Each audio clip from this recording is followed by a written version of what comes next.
In today's video, I'm going to teach you Guide with ClickUp.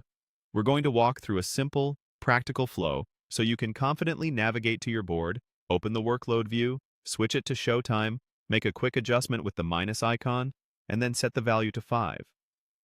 I'll add helpful context along the way so each click makes sense, and you'll finish with a clear understanding of what you changed and why it matters. First, open your ClickUp workspace and head to the board view for the list or project you're working on. The board view displays tasks as cards grouped in columns, which is perfect for a quick, visual sense of progress. If you have multiple spaces or lists, make sure you're in the correct one before proceeding.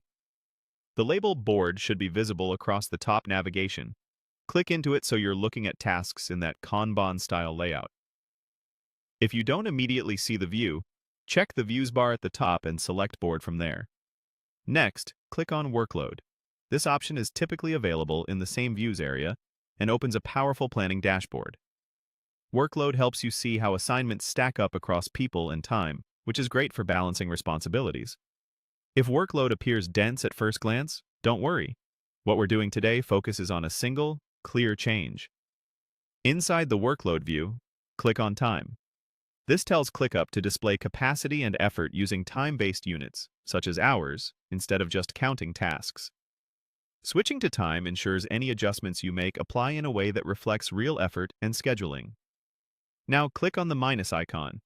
You'll find it next to the value you intend to adjust, typically within a cell or control tied to a person, a day, or a time block.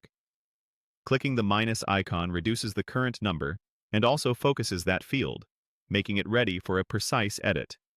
This tiny action keeps your change intentional and avoids accidentally overshooting a target by dragging or clicking too quickly. Finally, type in 5. This sets the value to 5 in the time format you've chosen. Press Enter to confirm. You should see the interface update immediately. Totals recalculate, bars shift, and the overall workload view reflects the new number. If your team tracks in hours, that's 5 hours. If your workspace uses another time unit, it respects that setting automatically.